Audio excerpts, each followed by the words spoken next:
My name is Martin Matter with the Witness to War Foundation. It is March 28th, 2014, and we are in Hiawassee, Georgia, sitting with Mr. Phil Gamache, Gamache. He served in the United States Marine Corps in the Pacific Theater of World War II in B Company, 1st Battalion, 26th Marines, 5th Division. How are you doing today, Phil? Pretty well, thank you. Glad to hear it. My first question is, where are you from originally? Originally, well, like I said, I was born in the Bronx. At 6 months old, we went to Los Angeles. My father and his father were builders. And the 29 kind of knocked them like 29 did. So then in 32, we came back to the East Coast. And we had 5 children by that time. My mother had twins. And her sister lived on Long Island. She had 5 of her own, which were old. Her youngest was older than me. She took us in. So there's about 14 in the house. That lasted for about a year. Then we moved out to a place called Jamaica Bay, Hook Creek, and we stayed there for about our first winter. Oh, well, that was cold. Then we moved up to the Bronx again, up by the Boston Post Road. At that point, we went up to Massachusetts with my grandparents. Then my father came down to Long Island, found a home to rent, and we moved down to Long Island and stayed in that vicinity. I'd say approximately, I was 9 when he came back from California. About 6 years. Then we moved out on Long Island, halfway out, I guess it was about 60 miles out, in the cattle country, cornfields and everything else, which was very nice. I liked it there. And I went to school there. Graduated grammar school. I went through half of high school and decided that I didn't want to go any further. I went to work for a short period of time. Now we're going up into 1942. I decided to go into, I was 19 then, and that's when I decided to go into the Marine Corps. Just on the spur of the moment.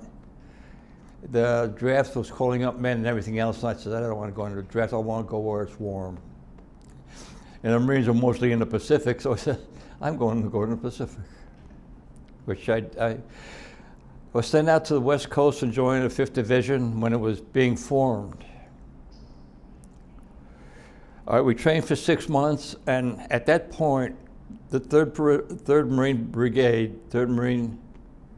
Brigade was on Guam with an Army outfit, and they weren't doing too well.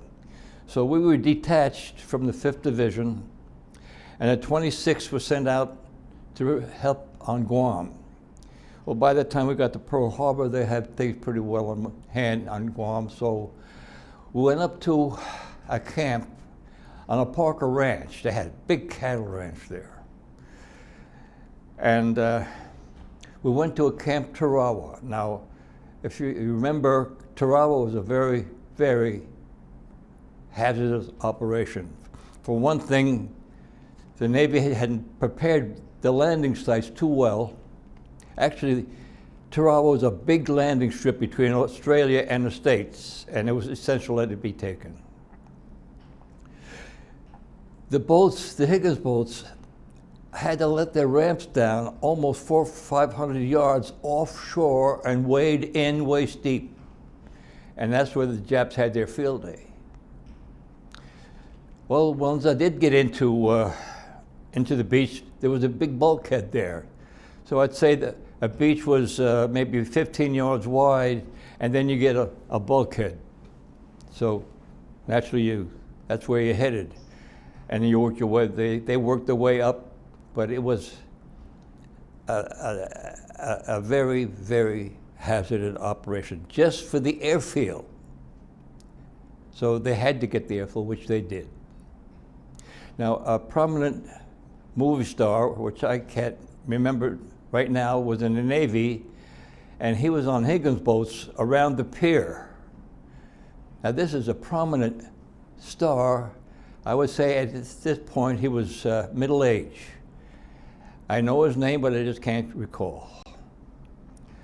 Okay, that's why this camp was named Camp Tarawa after that operation, because the 2nd Marine went to Hawaii and established this camp, and it was empty then, and we went there, and the rest of the division caught up with us there, and we trained for another 6 months after 6 months of training at Camp Pendleton.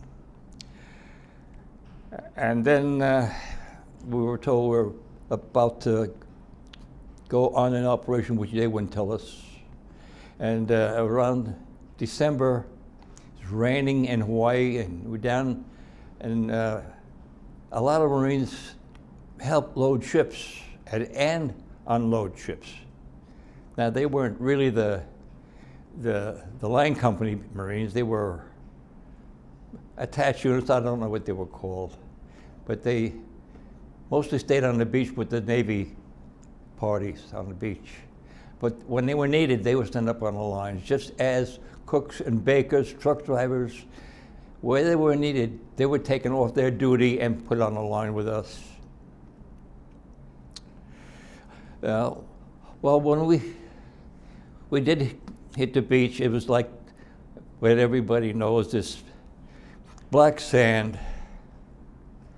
And it was, I would say it was maybe 100 yards from the beach up to the end of the black sand, which was, there's no footing, but we were, this good friend of mine, you establish relationships. This good friend of mine, we helped pour a mortar cart with the base plate and tubes and everything else up through this sand. When we get up there, the mortar sections took over. Now this is headquarters mortars, not company mortars, because we had the 60 millimeter mortars. The headquarters had the 81 millimeter mortars. So we were, our outfit, the 26th, was assigned to bisect the island. And this is when, let's see, we had bisected the island, and now we were to take the fortifications that were aimed at that beach if we would have come ashore at that beach. In other words, it would have been an alternate beach. So we had to take the fortifications that would have opposed us there. And it was we were taking them from the rear.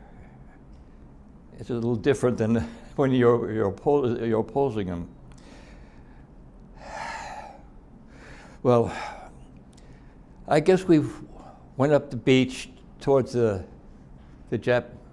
well, there was no front line because the island wasn't that big, and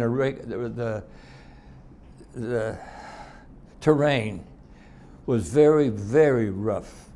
You couldn't see your other sidekick because he was behind another big clump of rocks or something, you know.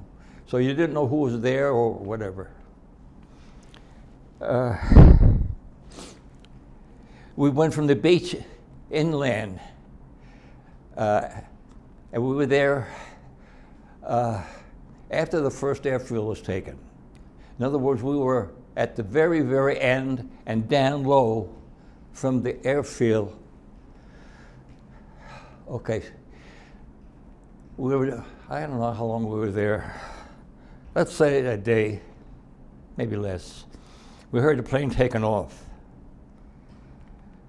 Now, I can't tell you exactly how many days we were there, but at this point, here comes this fighter over our heads. It was an Army P-51, a Mustang. What's the Army doing here already? And he had a bomb. He flew right over our heads and dropped the bomb in front of us. And it didn't go off. He said, what do you expect? The Army, you know? Boom. He had to get out of the way before the bomb went off.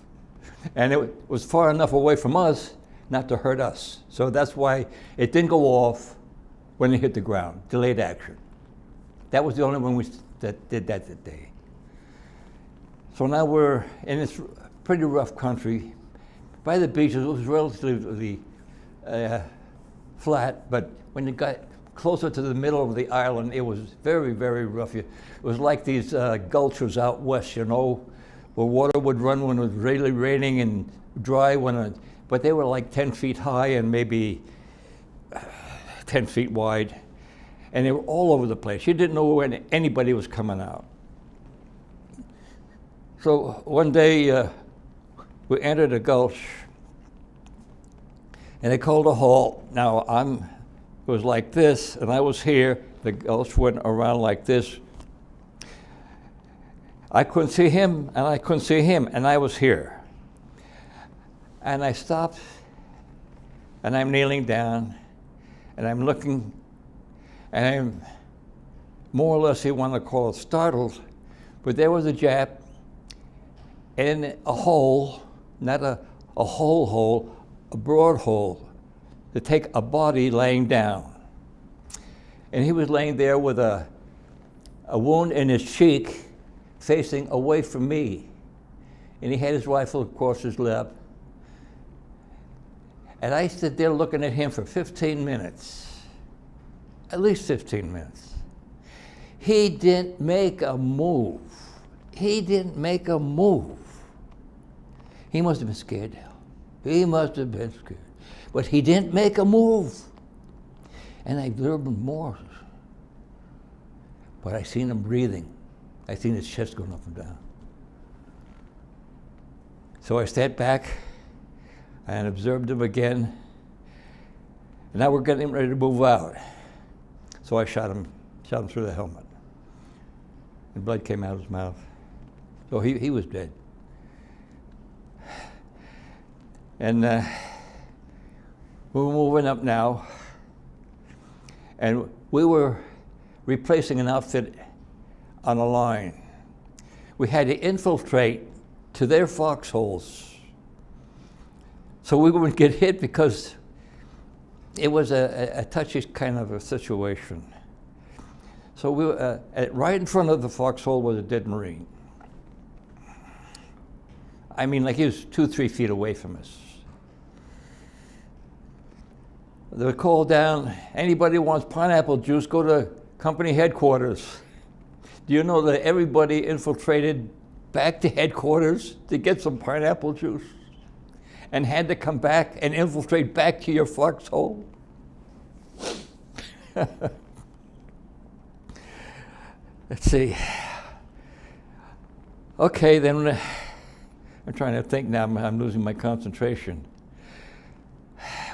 All right, we left there. Now, we had a corpsman Rhodes, Bob Rhodes. He was a guardian angel. Somehow or other, we always managed to be in close proximity to each other. He used to like to make moonshine out of medical alcohol, you know. You look at his eyes, and his eyes would be, you know. But boy, that guy was on the ball. Oh, was he on the ball. So we got up to this position. We saw a corporal in front of us, and he was standing up and throwing grenades. Now, we come up from a lower point, and we seen him. Now, down here was like a draw or whatever, and we were down there. My platoon guide, he's a sergeant, Purcell, Joe Purcell.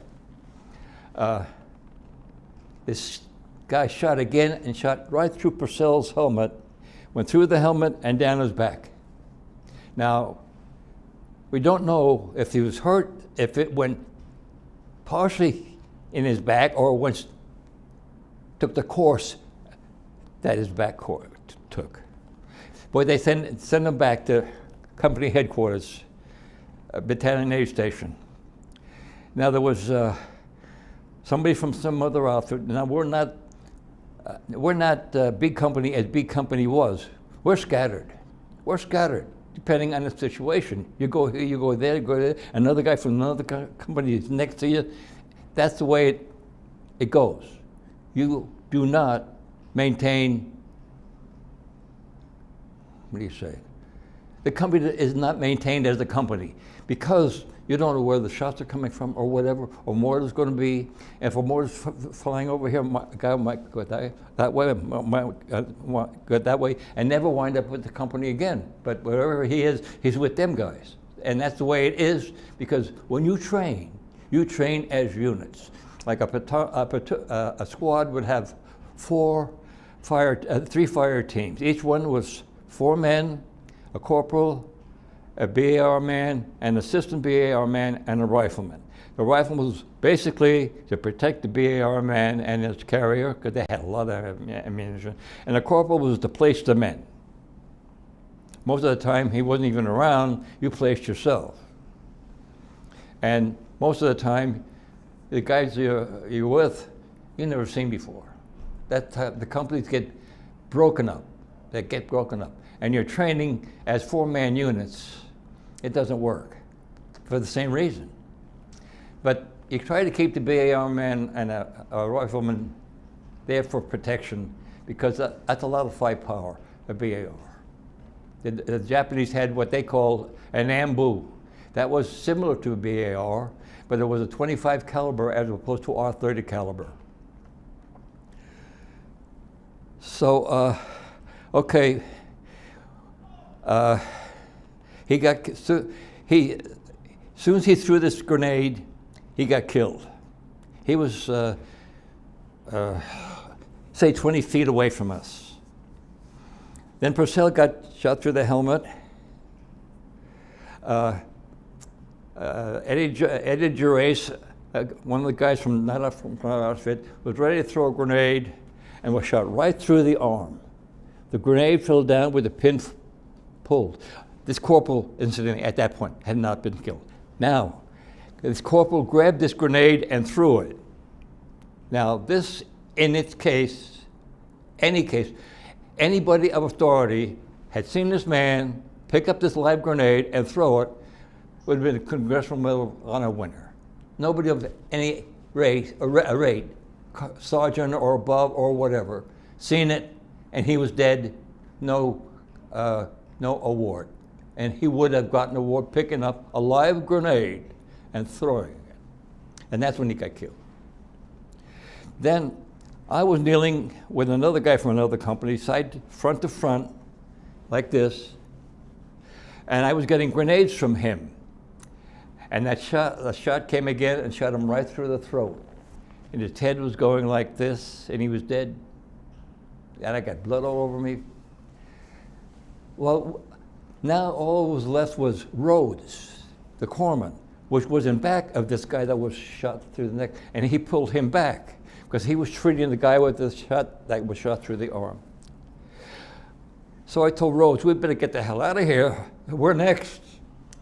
So we backed down and went a draw and wound up with a couple of, not a couple, I would say, maybe a squad or even 2 squads or whatever, platoons. Who they were, I don't know. But we were going along in this draw that was maybe 3 foot high, 4 foot high, and we were crouching. And up ahead, we could see where they're going out of the draw. So we all went out that way, and up, Rhodes was in front of me. And now, at this particular time, and maybe before, the Japs were shooting corpsmen.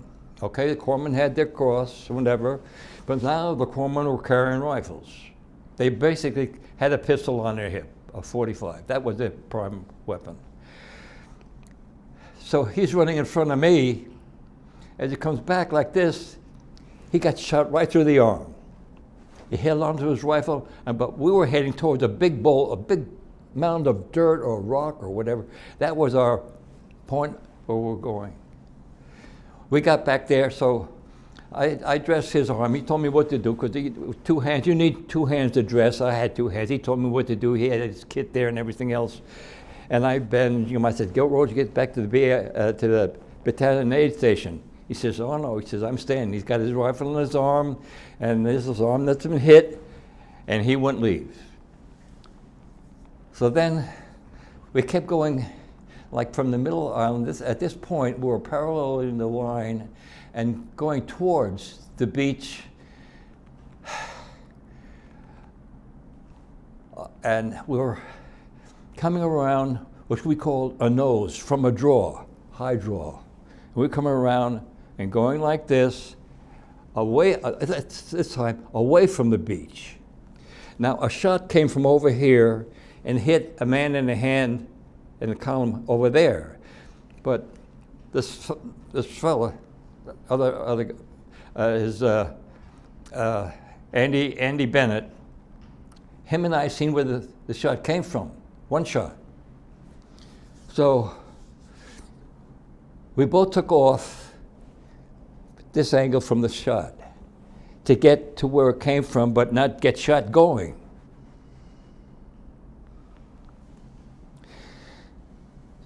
So almost as soon as we got there, one man ran out. It was an officer. And I seen him, and I shot him. And he had a samurai sword. At that same time, we heard 3 explosions in the hole. And we looked in the hole, and there was 3 Japs sitting next to each other. They had put a grenade to their belly, and they were dead, and so was he, and I grabbed his sword. So I got that over my fireplace at home. They're pretty old. Anyway, I damaged. Now, when Japanese officers go into combat, they don't take the nice scabbards and everything else. This one was made of balsa wood, okay?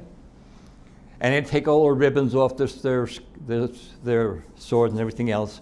But anyway, a piece of grenade had gone through the balsa wood, hit the grenade, hit the blade, made a mark as big as my fingernail, but did not bend, distort, ruin, or anything. And also, a bullet hole, you could see it nice and clean, went through the scabbard and tipped the blade and went right out. Nice round hole. A bullet had hit the. So I lived with that thing day and night. I got a piece of wire somehow, and I put it on my shoulder, and we still had about a third of the island to take. And this is not even thinking. Like I said, I was taking it at the chow, and I slept with it and everything else till I got back to Hawaii. Anyway, I'm thinking one night, years later, I could say years later by saying right now, 2 years ago, I'm laying in bed and I'm testing my memory. And my memory is shot. My memory is shot. I'm trying to think of where I live. I live in Blairsville for 25 years. It took me about 3 minutes to realize where I lived. That's how bad my memory is. But when we went to reunions, I was one of the lucky ones. I got little pieces like that, there, there. That wasn't here. We had the shore. We went on the shore with 250, and we left the island with 31. Now, that doesn't mean 31 of my company. That could have been replacements. So I can't tell you how many of my company walked off without having to be helped off. So, but the night before, we pulled off the day before the day before the last day on the line, and we were back in the rest area, if you want to call it that. The Japs had these big rockets that made a whooping noise when they, as a psychological, scary thing, you could see them in the daytime, but not at night. Night is when it kind of scared you. And it'd go up and they'd go whoop, just like that. We got to a point where when the Japs fired those weapons, they didn't get high enough to make the whoops, and they'd over landed. And that's how close we were to them. Well, anyway, we were going close to Katana Point, was a high point on the island except for the mountain. And that was basically the third or fourth day from the end. So we got to that point where we couldn't go any further, so they drew us back into the middle of the island. And now we could see the sea. And it was a draw, I'd say 50 or 60 yards wide. After the war, they called it Bloody Gulch. That was bad. Now this guy and I, we never dug in. We put rocks around us because you dug in, steam came out of the hole. So a lot of the guys were still digging in. We started digging in, and the ground was hot, and we seen the steam, and says, "The heck with this. We're not going to dig in. We're going to find rocks and get behind rocks, put them around us or something." And these guys that dug in, they got beat. I mean, it would be maybe 2 or 3 equivalent foxholes away, and the foxhole guys who had been killed that night. And now, this particular night, picture 2 giant loaves of bread almost meeting together with a drawer in the middle. Now, we were lined up against this drawer in case Japs came through, and others were there in case Japs came through. Now, the drawer is wide as this room. So, the guy who was there, my guy with a foxhole, he said he'll take the first watch. I said, okay. So he lays down, he puts his rifle on, rocks there, and then all of a sudden, it was dark, and he's kicking the hell out of me. Now the Japs are coming through. So I know how high this hill is and approximately how far in it goes. So I start throwing grenades over the hill in case there's more there wanting to and changing their mind.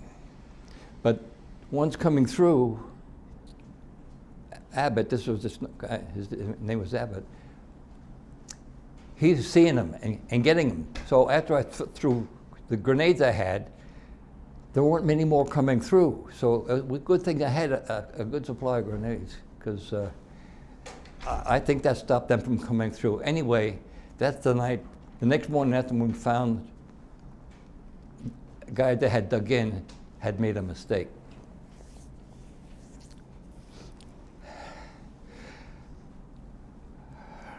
Let's see, all right. How many grenades did you have on you? As many you could carry. You'd hang them on a handle, on your belt, on your pockets, any place you could handle. And besides, if you could usually, most of the time, you're running in a crouched position with a rifle in this position, And grenades, you'd be surprised how many grenades that we found with the spoon still on them. Now you got to pull a pin, the spoon flies off, arms the grenade. That they hadn't been used, they were on the ground. So you always had to supply grenades if you were out, start looking. Anyway, we pulled off the line. The day before, we would go down into this gulch, all right? But before we went, here was our colonel, Lieutenant Colonel Pollock, a quarter of the way down this gulch with his radio man, wigwagging to a DE offshore. He's in front of the lines, like maybe 100 yards. What the hell are you doing down there? He came out of music into infantry, but boy, that guy was sharp. He was sharp. Anyway, we went down in there, and it was bad. When I was in the foxhole, well, he got killed. Bob Abbott got killed there. I don't know how many more, but we could see the DEs down there, and anyway, that night we were pulled off the line, and somebody else came on, and we were taken all the way back to rest area, which was way back. And next morning, now we were sitting on the edge of a foxhole. To me, I assumed we had a little cliff behind us, like maybe 10 feet behind us. So three of us were sitting on the edge of a foxhole. And a light caliber, like I say, a 37 or 40 millimeter Jap gun. This shot came through and went between us, one shot. I don't know if it went this side of me or this side of me, because machine gunners were by the trash can. A buddy of mine, A.J. Campbell, when the shell hit the machine gun and knocked it to hell, and a shrapnel from that went right up Campbell's arm. I've seen it after the war, because they got him out of there right away. But we didn't go back on the line anymore. But that night they wanted people to put trip flares up forward between us and the line, in case Japs had gotten through us. And anyway, this corpsman, he volunteered to go up there, and along with another one. Anyway, they were about 25 yards from us. And this other corpsman tripped the wire of this trip flare, and it caught him under the chin. He tripped it, and it didn't look good. But Rhodes got hit again, second time. He wouldn't leave. We were in the process of starting to calm down. I mean, we were at the end, and the chances of our being reassigned to the front was minimal. And he stayed with us again, and we went aboard ship the next day. And Rhodes he got caught smoking on deck. Now this guy was my guardian angel and done things that I've never seen a man do before. And one day, our guns were firing phosphorus. You'll understand phosphorus. It burns underwater, okay? It hit A Company on our right. Our corpsman was on my left, and here he comes running, right along the line, running down to where these guys were getting hit with this phosphorus. I couldn't see what was happening, but he was doing something to help. Well, anyway, that was back a few days as opposed to what I'm talking about now. We went aboard ship, and here's the guy, I swear, should have got some medal, because I was really mostly in proximity to him most of the operation. And I called him my guardian angel. He got caught smoking on deck and broke a rank. The guy should have got any kind of a medal, any kind of Navy Cross, anything. We had one of our guys, the oldest and the smallest man in the company. And then we had the tallest and the biggest guy in the company. This is back a little while. The bigger one, Tom Weiner, got machine gun in the legs.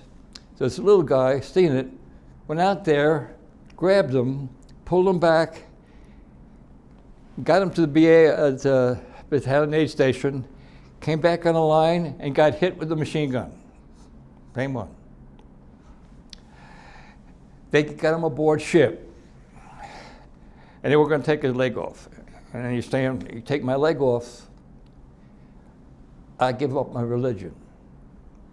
I seen this. I talked to him at the hospital that was on the East Coast, where across the railroad tracks where I went to school. Originally, this was a golf course, but it was turned into a Navy hospital. Babe Ruth lived across the road on a corner house. Anyway, I seen him there and they had taken off his leg. It just couldn't be saved, and he accepted the fact. He got the Navy Cross for going out, grabbing that man, and pulling him back. That's under the Congressional Medal of Honor, the second highest honor. And then this picture, Fess Parker, in the old days, tall, leaned over, carried his rifle like this, just walked. You know what I'm talking about? Okay, here's this Cajun from Louisiana, Roland Chason. He'd been on Guadalcanal. This guy was something. He was something. We were good friends, real good friends. He visited me on Long Island. I visited him in Louisiana. One day, they called for a bazooka man. Okay? Roland grabbed the bazooka, and Jack Riley, that was near him, went as the loader. You need a two-man team on that. You put it in the back, you wire it up, that sets the connection for pull the trigger, you fire your round. He fired his round, and a bunch of Jap grenades got into him. His arm was, and his leg was really beat up, and he's running, and he was running. And the funny thing is, back at camp, there was a USO building. It was a house. Across the street was a fenced-in rec area for renting or doing whatever you wanted to do. He wanted to run. This was before we went. I see him running, and he's running, and all of a sudden I seen him grab his leg. He pulled a muscle, but he didn't stop. He's holding his leg, and he's running and running. So when I seen him running back from the line, he was running, holding his leg exactly as I had seen him back at camp when he was running on a team. Same picture, only this time he was badly wounded, pretty badly wounded. He never did come back to the company. As a sideline, my second lieutenant platoon leader became a lieutenant general. Now, if you recall, I don't expect you to, but when the United States ceded Panama as a nation, he was East Coast Commandant of a huge huge Marine units, which were put together and sent down with, I'll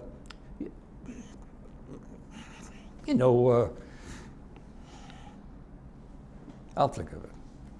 He's only about the fourth president down. He's from the peanut farmer. Carter? Huh? Carter? Carter, yeah, Carter. He went down, and they were down there on both ends of the Panama Canal to guard him. He was in charge of that. Then they came back. That's all on him. Till I seen him for the first time at a reunion. He was just retired as a lieutenant general. That was to me, that was fascinating. My second platoon leader called me my first name and last name, or whatever he wanted to call me. And here he is. And he had a thing with him in athletics, shoulder rolls. Oh, shoulder rolls. You do this for a period of time. And he loved it. Okay, like I say, we went aboard ship the next day, and he got smoking and got broke down. And we went, this was a commercial, not a Navy ship, assigned to the Navy, a cargo ship. And that first night, they had fixed it up, there was probably long before, and it had been used before as a troop transport and cargo. They had cargoes in the middle, trucks and everything else, and jeeps, and next same thing, and in between they had all the bunks for the guys. and there was a red light lit there. That's all the light there was down there. It was night, and I'm laying there, and I'm looking, and I'm crouching down. I not realize it didn't come to me. It just didn't come to me where I was. It was the first night aboard ship, and I had been 3 weeks on the island, 6 weeks on the island. That is the only time I ever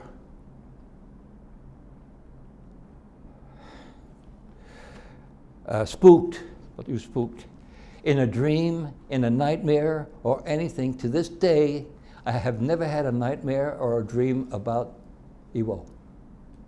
That's 65 years or so. I never had a dream. We went back to Pearl Harbor. Well, on our way to Iwo, over to occupation duty, we stopped at Saipan overnight. Then we kept going. I guess it was for occupation duty in Sasebo, Japan. That's a Navy base on the China Sea between Japan and China. We were there. Oh, we got there in August, and we left probably in November. So now here comes the Army. Now we're under the restriction of the Army. And we're in this naval base in a Jap barracks that leaked like a sieve. Oh, and they had niches in the wall. That's where they slept. They didn't sleep on cots. They slept in niches in the wall. And we were assigned gun mount duties. The Japs had pulled the breeches out of all their guns and everything else. You just went up there and sat on the guns. And you could see where they were sighted, right on the harbor, right on the harbor, because it was up here. All right, so now we were getting replenished with all new troops. And try training with new troops, new officers and everything. It's impossible. It's impossible. We were with our officers for a year, and with our men were a year. We've seen them every day. They give us orders every day, and this and that, and our company commander, our first company commander and a company commander, we had a fortified area in Hawaii that used live ammunition. Okay. So we were going to have an operation that day using live ammunition. Now there's duds in some of your ammunition, okay? So our company commander and the A company commander went out there in a Jeep to map out a problem. And my company commander stepped on a dud and mangled his leg. So we got a new company commander. Now, do you ever hear of Ned Sparks? Could you tell me for the camera? Could you tell me for the camera? He's an actor. Ned Sparks was a comic like Eddie Cantor, only different, because they didn't physically look alike. He was funny. He was funny. We get this captain in. I said, I'll be damned. They send us Eddie Cantor. He looked a spitting image of him. Now, he was a rugged individual, let me tell you. He had gone before, when the war started, not for us, but for Canada, joined the Air Force, flew over Germany as fighter pilot, and when we got in it, he came back and got in the infantry and the line company. It was already an officer. He was a captain by the time he got to us, which he had to be. And I said, my God. So one time, quite a few times, but only one time, his wife was there. His wife was named Pat. So was our Lieutenant General. His wife was named Pat. I only seen him once after the war. But our captain, Ray Duncan, we had a reunion. Now we're more or less informal. I told his wife, you know, Pat, when your husband came into the company, I swore he was Ned Sparks. I said, my God, they send us Ned Sparks. In my day, he was what he was supposed to be in good. There's quite a few of those days, you remember that. Anyway, he was top of the line comedian. Then another time, another reunion, I don't know where it was, New Orleans or someplace. In San Diego. That's where I saw our general, my second platoon lieutenant, second lieutenant.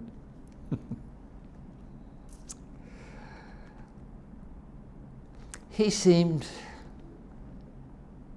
nonplussed. Another guy was with him, Eddie Oshman, a Brownie, okay? Always with the lieutenant. And there's Eddie with the general. Eddie says, you know, remember Phil? He says, yeah, I remember Phil. That was about the extent of it. He died, incidentally. His pet died. Ray died, our company commander. They're all dead. I know 1, 2, 3. A.J. Campbell, one that was hit with machine gun fragments. He lived in Texas.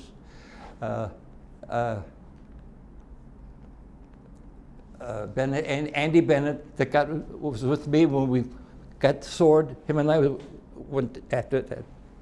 He's up in Ohio, and another guy, Tracy Jeters, he's out in Oklahoma someplace.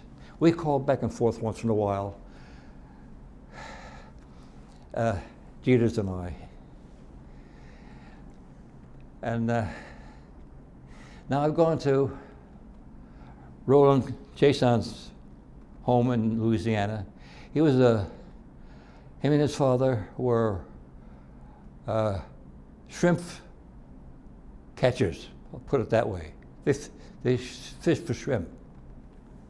They made a good living. I haven't been to Tracy's place. I haven't been to Andy's place. This guy Riley that helped Chase on with the bazooka that time, and the bazooka, he got hit with those grenades. He lived on Long Island, and I lived on Long Island. Roland died he got a big lump started on his head, then got a big lump on his. Then one day he called me, he says, you know, Phil, says, last 2 weeks I haven't felt well. He was dead in 2 weeks. Not much later, Jack Riley had prostate cancer and he was maintaining it, but not quite. Shortly after Roland died, Jack died. Now this was the other guy, Oshman, this was little Bernie. He had a nut and bolt factory. He was the youngest guy in the company, he was 17. He sold it to a Japanese outfit. And got along good with him, but he was more or less like an advanced man for the company to people that would be interested in buying nuts and bolts. So basically he sold his company but became part of the company. Almost about the same time, he had a big cattle ranch and buffalo in Kansas.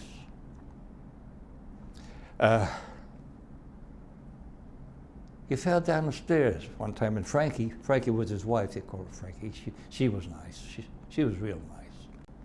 And Jack Riley's wife was nice too. Her name was Rose. She kidded a lot, you know, like we were at dinner one time, a banquet, and I say, Rose, throw me a bun. She literally threw me a bun. Passed me, we went on the table. And he fell down the stairs? Huh? He fell down the stairs? Yeah. And somehow they found, in examining him, had a brain tumor. and he died. So those three, they close together. But in the interim period, like say from then till now, I know of 3 people that are alive in my company. I don't know of anybody else. A good friend of ours, his name is Walter Bennett, as opposed to Stan Bennett. I said, didn't you know there was another Bennett in the company? He says, no. We had 3 Rileys in the company. We had 2 Campbells in the company. Only 1 Gamache. Anyway, they set off the atomic bomb, which ended our training, but kept us as a unit for occupation duty. So in August, we shipped out for Sasebo, Japan. I think this is the time we stopped at Saipan. And then we kept going. We were there from August to December. And like I say, we were in charge of the Army.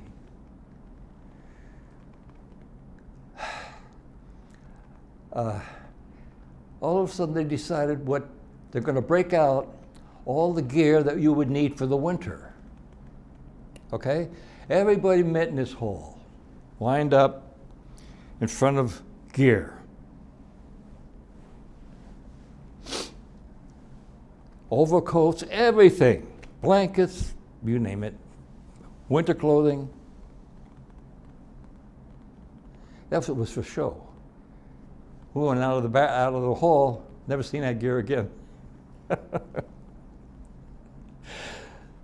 So like I said, we went, that's gun mount duty.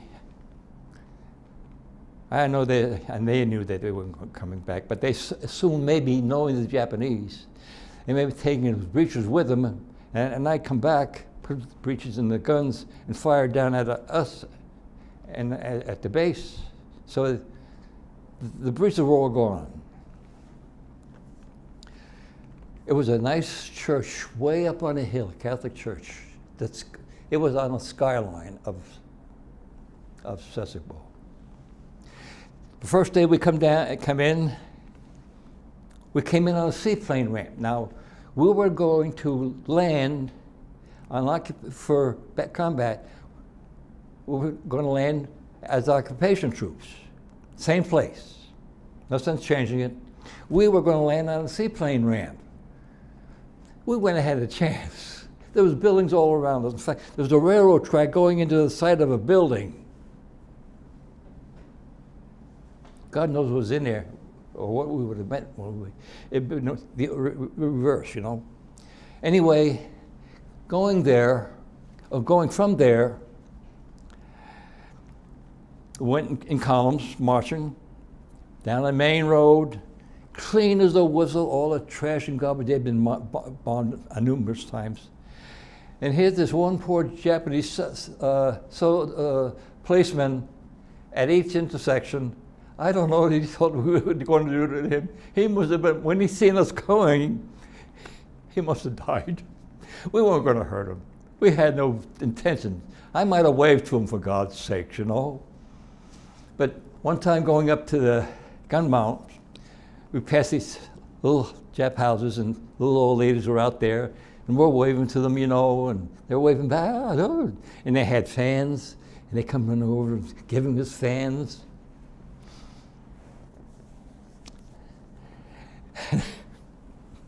This beats the heck out of me.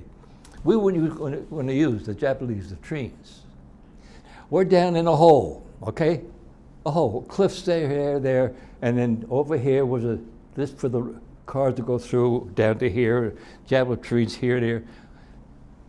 What they do, they dug a big trench where you went to the bathroom.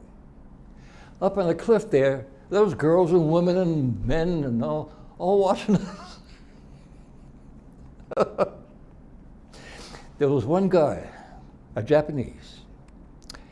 He had to have lost his head. I'd say the man he was sturdy, acted Very, very strange, exceedingly strange. So I know he's blowing his top. All he wore was a shirt, no pants, no skivvies, no nothing. He didn't know the difference. They didn't pay any attention to him because they probably seen him for months or something like that. And at that particular time, they had no facilities for taking care of their own people with something wrong with their mind. So we left there in November. We left there in November, and we went down to Peleliu. You ever hear of Peleliu? You know Peleliu, 1st Division, Army Division. Very bad place. Chesty Puller was a lieutenant colonel in charge of a 1st Battalion of one of the regiments. I think it's the 1st Marines. You heard of Chesty Puller? You heard? Could you tell me for the camera? Huh? Could you explain Chesty Puller to the camera? Chesty Puller? There's no explaining him. There's no explaining Chesty Puller. All you'll know that they say he was a cousin of Patton in Europe. And you know how Patton was. This is the only way I can explain Puller. Picture Patton, you got Puller. Identical. Rough and tumble, no, the hell with this, the hell with that, and whatever.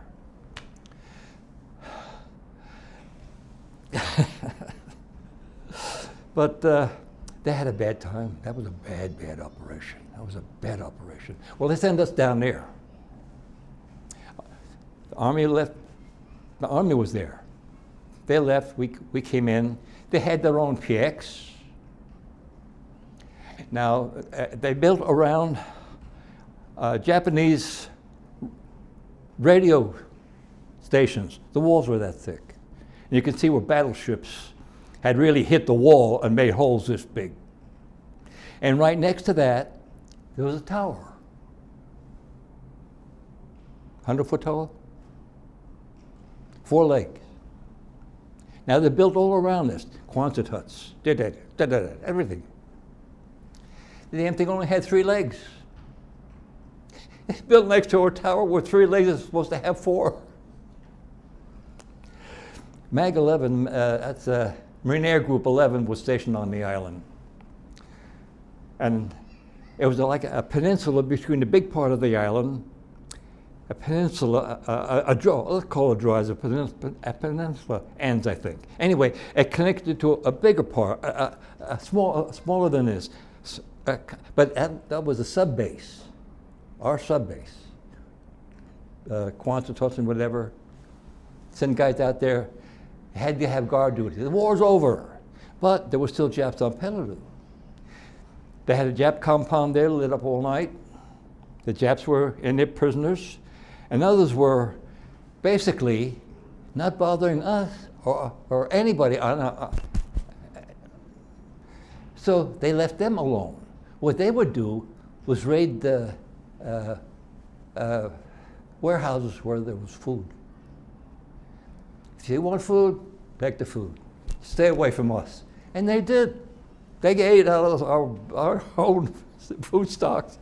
And we left them there unless we captured one by accident. And then we put him in this lit up cage with about 4, 5, 6 other Japs in there. They had a quarry there, a big quarry. There was a guard post down in that quarry, 1-man guard post. A 1-man guard post on a sub-base. You don't want to be on that sub-base at night if a coconut falls on a Quonset hut. You don't want to be there. You put your back up against the wall someplace, but you're not going to stand out there in the open. We stayed there. Well, first off, our outfit went, Our outfit went on Angkor, a smaller island off Peleliu. That's where we went as a unit, maybe a battalion. Guess who was in charge of the battalion? Major, as opposed to Captain Storm, who had his leg mangled on that range. He stayed, they fixed his leg, he limped, he became a major, and he was in charge of that island. And we're telling him, hey, don't you remember us, B Company, you know? I don't think he recognized us. This is none, so what? So we stayed there. See, think about that place. Oh, everything grows big there. Crabs, this big. And we had one guy in our company that one time we had an operation on Hawaii, on a Parker Ranch, all cattle there and everything else. This one guy decides, for 3 days, we're going to eat off the land. This one guy decided to shoot a cow. So we ate and hid all the other parts of it, but the guy found out. We all had to chip in and pay for the cow. That same guy, on another problem, down in Windmill Canyon, you run and you hit the deck like this, you know, and you flatten out. He ran and flattened out in front of a big rattlesnake. The same guy that got the crab. It didn't seem to faze him. I didn't see it. I seen the snake, but I didn't see that incident. It got spread around pretty damn quick. He killed it anyway. That damn thing was this big around. Well, this big around. And it was decided at that morning when you're going out for exercise, what we're going to do for that day, which route you would take to where you're going. If you had been good, you took Windmill Canyon, a road, nice and level, you know, all the way to where you were going. If you're not nice, right in back of your barracks was a steep hill. You could see it had been used, a path up that. That was for companies before us, which had been bad. They took that, and it was all this, all the way to where you were going. And when you got to where you were going, you were pooped. If you had behaved, you would take Windmill Canyon, the road. Now, all right, from Peleliu, we were being discharged, sent back to the States. We went right from Peleliu, past Pearl Harbor, right to San Diego. That's a long trip. I never seen no whales, I never seen no sharks, I seen flying fish. We got it in San Diego, the Red Cross was there with coffee and buns. Nobody was there. Nobody, no civilians, nobody. Hey, big reception. That was we didn't mind. Who didn't mind? And we were sent to boot camp there in San Diego for processing, where certain men went to East Coast, went to North Dakota, some went to Florida, and we were processed in groups. So now we're going to go to the group I was in. We're going to the East Coast, to Bainbridge. Okay, we go out. Here's a train waiting for us. Pullman cars. Hey, boy, Pullman cars. So they went into Los Angeles to one of these Harvey Girls. You know, the Harvey Girls restaurant, or do you understand what I'm trying to say? You know what I'm saying. Okay. They stopped there so we could eat. We come out, we found elevator cars, like had in New York City. Elevator cars, straw seats, and everything else. Where's the whole Pullman cars? They're gone. We went all the way across country in these. So we said, well, we're going to have to make ourselves comfortable. We pulled all the seats apart. laid them down, stretched them out. Anyway, we would be comfortable for a 5-day trip. Here comes this boot lieutenant in. Hey, what are you guys doing here? Put that stuff back together. Go to hell. We're almost out. As soon as we get to Bay Bridge, we're discharged. We didn't care about him. We wasn't going to be the captain. We told, get the hell out of here. He turned around, he went out. We never had any more trouble, but it wasn't comfortable. And then I think we were, funny thing. This is a little add-on. Where I ever went, had to go, for some reason or other, the guy sitting at the desk was named Gamache. And I'm telling you, wherever I went, in that office that I had to go to, somebody in that office was a Gamache. Now, I was a PFC. I was a PFC for a long time. I didn't want to be corporal. I didn't want to be in charge of placing men on the line, because if anything happened to them, I would feel, I just wouldn't. You tell me where to go and I'll go, all right? So when we got back to camp, Joe Purcell, the one that got shot through the helmet, he comes up to the truck and he's hugging me. He hadn't seen anybody from the company until then, but he's back with the company. I don't know how many more were there. He grabbed my baggage and everything else, you know. A platoon guide, a sergeant, you know. So they put the list up. First name was my name. So that's when we got back to Camp Chihuahua. I said, oh no, I don't want to be a corporal. At that point, to make it definite that I didn't want to be a corporal, vertically, took my time in doing things. Didn't attract anybody in a position favorable to me that I would be. So after a period of time, my name was taken off the board. Then we get to Bainbridge. In the office, who's sitting in the office? Another Gamache. And the guys with me that were coming across, especially Spike Donovan, he was a mortar sergeant. He said, Phil, your name is on the board as corporal. I said, you're kidding. No, it's on the board. Go look. And over there, Louis Gamache. That ain't me. I'm running to these Gamaches all over the place.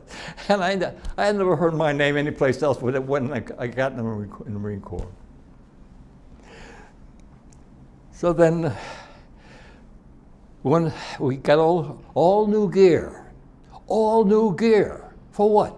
To ride home and take it off and put civilian clothes on? That was stupid. Overcoat, dress blues, khaki shirt. I don't think we got summer shorts. So we had gloves, nice gloves. So we were called into the offices there. We all put our gear down near the buses. We put our gloves under our gear, went in there. We were discharged from in there and given a little plastic card, perfect image of our discharge, perfect image. But in those days, they didn't make plastic very much because I put my wallet, and my wallet put no strain on it, but it kept breaking off on the edges. So I took it out and put it in my dresser drawer.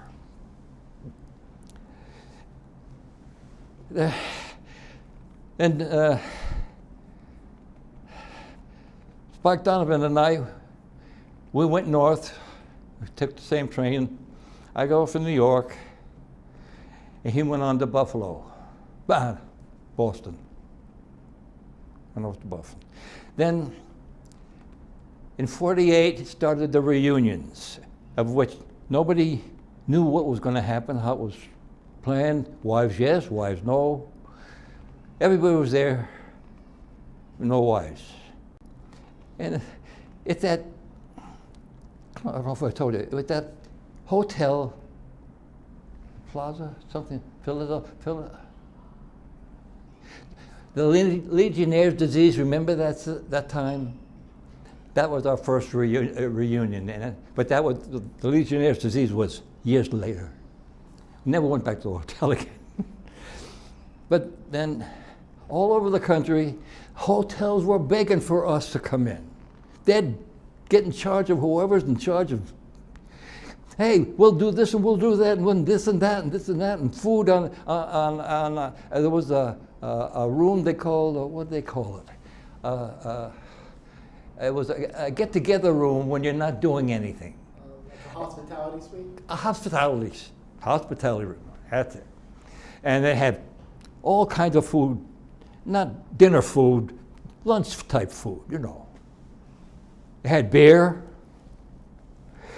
But then we knew at that point that this is going to be something that we'll do every year, and so the wives will be coming every year. And so from that point on, I don't know how many, I made them all, basically all of them. I'd save all year for the reunion. From the day I went to the day I was going to go to the next one, I started saving. Things weren't that easy in those days. Well, I'd just like to ask you one more question. Is there any piece of advice or life lesson that you learned from your time fighting in the war that you'd like to pass on to future generations?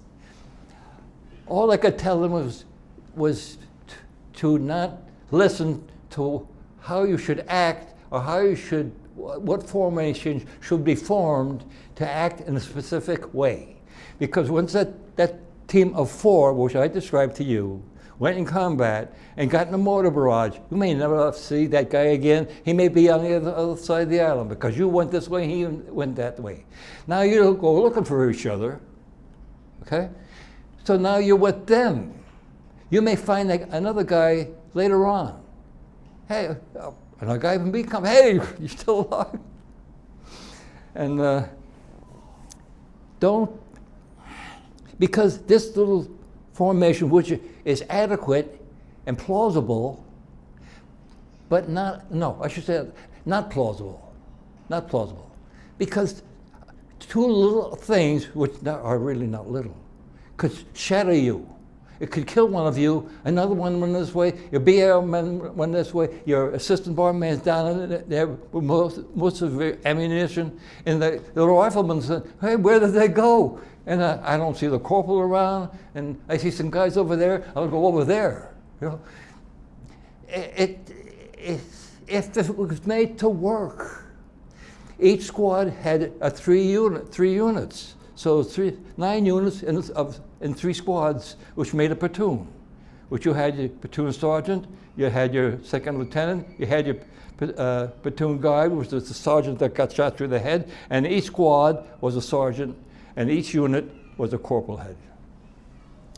And when I seen what the corporal had to do, and a lot of time on his feet, surprising his men and not finding them again never, I got back and said, I don't want to be responsible for that. You just tell me where to go and I'll go. That's it. And then, let me tell you, most of the time, you have to act on your own. You have to act on your own because there's nobody there to tell you where to go. You see what's happening and you adapt yourself to what's happening. Some things are hazardous, but you see what's happening and you have to go. You could be running across the field of fire, but so had everybody else. So you don't stop and turn around. You just go and hope that you get to the other side. So you get separated. And if you get separated at the beginning, now you're not working as units anymore. 4-man teams, forget it. Almost immediately, one man is missing from a team. And by the time you're at the end, there's no man in that team anymore. You're with other companies. At one time, all right, let me put it this way. Like I tell you, when you form an outfit, you're forming a division, companies, whatever. You develop friendships. And here's this one guy, Neil Strawberry. This guy, you could tell him anything. Okay. Double his shift on the watch, on the guard duty. Okay. He was just the most lovable guy and a handsome guy too. Very. I won't say he was. Oh, I can't explain how he looked. He was just a nice guy, and he was the one that helped me pull the wagon up on the sand. We got halfway across, and we got in the mortar barrage. So we've seen this revetment. You know what a revetment is? Concrete, hole. Now we're front line and a hole. Here comes these mortars. Now we don't know, see, we're right below that. Are they throwing them down at us, which they could have, or our mortars come from the other end by direction? There. Anyway, we ran into the revetment, and there was a hole. We're not going in a hole because we're the front line. So we stayed by the hole.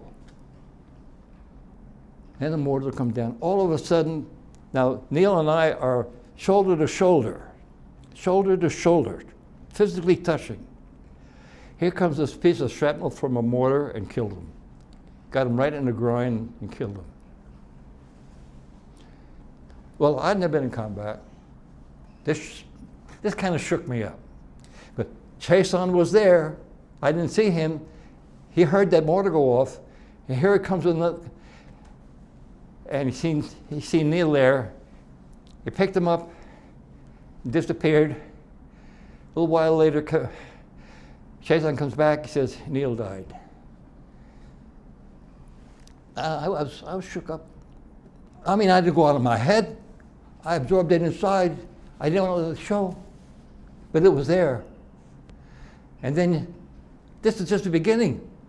There's more to come, so you have to calm down. And you did everything that you were supposed to do and whatever. Well, we're about out of time, but I'd like to thank you so much for taking the time to speak to me today. It's been an absolute honor and a pleasure to get to hear your stories, but most importantly, I'd like to thank you very much for your service. Quite welcome.